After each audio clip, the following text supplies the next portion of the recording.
Assalamualaikum warahmatullahi wabarakatuh. Pemirsa, jumpa lagi di channel Kesepuan TV bersama saya Muhammad Anwar Rosadi di program Ngalor Ngidul. Kali ini kita bersama dengan narasumber kita Cak Mahfud sebagai Direktur Indosat Cenk mengenai kasus yang sedang hangat hari-hari ini, yaitu tentang UIT. Menurut informasi Cak, ada anggapan bahwa kriminalisasi atau pendekatan hukum adalah sarana yang sangat efektif untuk membungkam seseorang. Apakah betul itu, Cak? Oke, terima kasih Mas Anwar waktunya dan sudah diberi kesempatan dalam forum ini. Semoga apa yang menjadi pembicaraan obrolan kita pada kesempatan kali ini senantiasa mendapat bimbingan dari Allah Subhanahu wa Ta'ala, memberikan kontribusi terhadap pencerdasan kepada umat, sehingga umat ini menjadi lebih cerdas, menjadi lebih memahami tentang apa yang sebenarnya terjadi. Jadi menurut saya bahwa pendekatan hukum ini sangat efektif untuk membungkam seseorang. Mengapa? Jadi kalau seseorang itu melanggar sebuah aturan atau tata nilai hukum, itu lebih mudah untuk dijadikan sebagai orang kesakitan. Artinya apa? Jadi orang bisa kemudian dengan mudah untuk diklaim atau disangkakan dengan pelanggaran hukum daripada yang lain. Jadi bahwa kriminalisasi itu ada dua pendekatan. Yang pertama adalah pendekatan hukum dan kedua adalah pendekatan politik.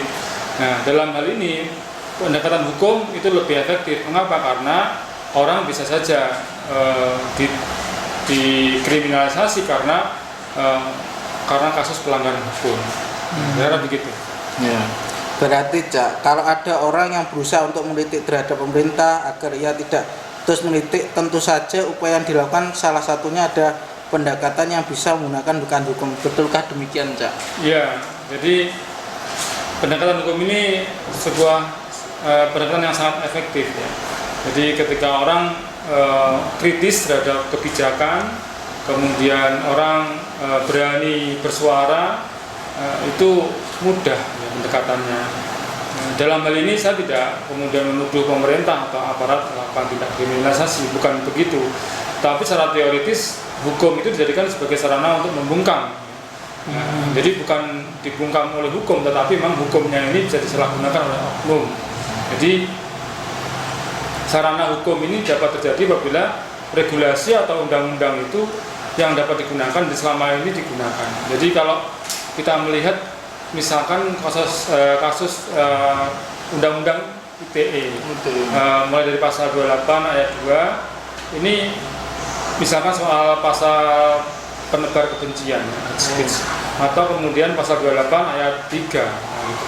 Jadi kita kemudian orang dengan ini, jadi orang dengan kemudian kekritisannya itu bisa dikenai delik, baik pencemaran nama baik, kemudian ujaran kebencian, sara dan sebagainya.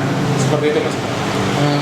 Ini, Cak, apakah dalam UU ITE ditemukan pasal-pasal karet?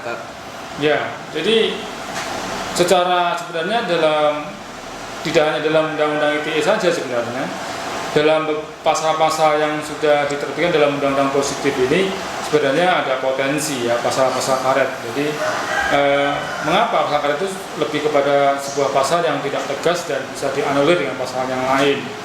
Jadi kalau kita lihat misalkan tentang pasal 28 ayat 2, ini adalah pasal yang multi tafsir. Jadi misalkan tentang hari ini kan soal ujaran kebencian. Jadi sebenarnya ujaran kebencian itu harus jelas dalam pandangan undang-undang, itu harus baku istilahnya, tidak kemudian mengikuti ahli bahasa. Mengapa? Karena ketika kemudian bahasa hukum ini multi tafsir, kemudian ahli bahasa ini mempunyai penafsiran yang berbeda-beda, maka terjadi sebuah debat antara ahli bahasa. Jadi kemudian dan ketika pasal ini kemudian ujaran kebencian menjadi abstrak, ya, maka ini bisa bisa diarahkan kemana-mana dan akhirnya membungkam orang-orang yang kritis terhadap kebijakan-kebijakan yang ada.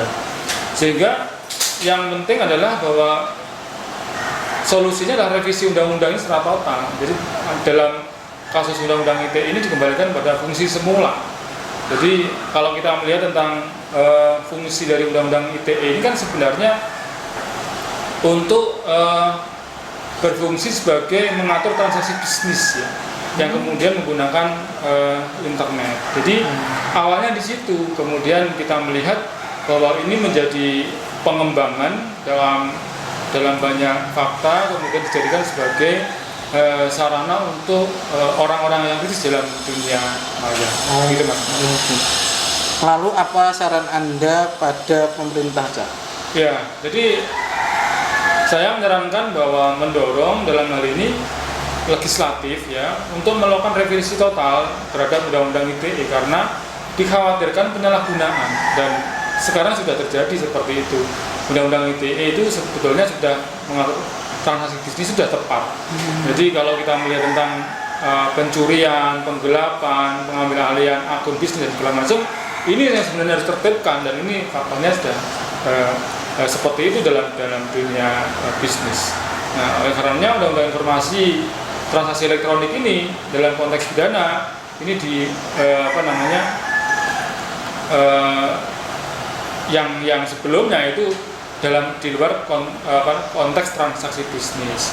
Nah, atas dasar itulah kemudian saya menyarankan undang-undang ITE ini direvisi total, terutama pasal 27 ayat 3 pencemaran nama baik, pasal 28 ayat 2 tentang ujaran kebencian, kemudian pasal 27 ayat 3 junto pasal 45 tentang berita bohong, yang ini disebut pasal karet tadi, pasal lentur, yang kemudian sering digunakan mengkriminalisasi para aktivis yang kritis kepada pemerintah ya. Jadi selain hukum kemudian ini yang rancu dari sisi aparat penegak hukum, jadi aparat penegak ini juga nampaknya kurang adil ya, kurang bijaksana dalam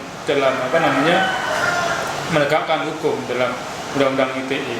Jadi justru menggunakan hukum ini sebagai sarana kepentingan tertentu. Misalnya kalau dia kawannya itu kawan dari dulu kita pernah mengenal tentang kubu-kubuan kayak gitu. Nah itu ada keberpihakan ya, ada di pihak penguasa, prosesnya lambat, ada yang kemudian ya dianggap sebagai oposisi, kemudian sangat cepat dan segala macam. Nah ini menimbulkan ketidakadilan di tengah-tengah masyarakat.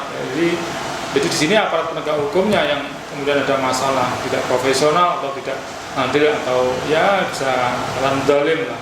Nah ini memperjelas bahwa hukum manusia memang lemah. Jadi kalau meskipun dianggap sebagai hukum ini adalah panglima ya, tapi kalau kita melihat produk hukum itu sendiri adalah produk manusia, maka yang terjadi adalah sebenarnya hukum ini sangat lemah. Nah, lalu bagaimana yang seharusnya itu sebagai seorang mukmin kita juga harus merasa bahwa Allah sudah menyindir tentang hukum yang seharusnya kita terapkan adalah hukum Allah Subhanahu wa taala. Jadi sebagaimana Allah sampaikan dalam Al-Qur'an, afal hukma jahiliyah yabghun. Apakah hukum jahiliyah itu yang kalian kehendaki? Nah, gitu ya. Hukum siapa yang lebih baik dari hukum Allah bagi orang-orang yang yakin? Ya, kita orang mukmin begitu. Jadi kalau hukum Allah sudah turunkan, maka tinggal kemudian kita praktik, kita lakukan, kita realisasikan. Maka semestinya ya begitulah kita sebagai seorang mukmin. Jadi dan insya Allah dan sampai hari ini saya meyakini dan orang-orang mukmin di seluruh muka bumi ini juga meyakini bahwa hukum Allah ini adalah hukum yang adil karena turun dari yang maha adil. Jadi kalau kita berbicara tentang hukum yang ciptaan manusia, mesti ada keberpihakan dalam diri manusia. Oleh karena itu kalau direvisi ya harusnya dikembalikan kepada peruntukannya semula untuk melindungi publik supaya tidak ada penipuan dan transaksi elektronik kalau kita kembali pada kasus undang-undang ITE gitu itu. Matur suwun Cak atas penjelasannya yang telah menambah wawasan dan pemahaman bagi saya, terutama bagi saya dan pemirsa Kesepuan TV.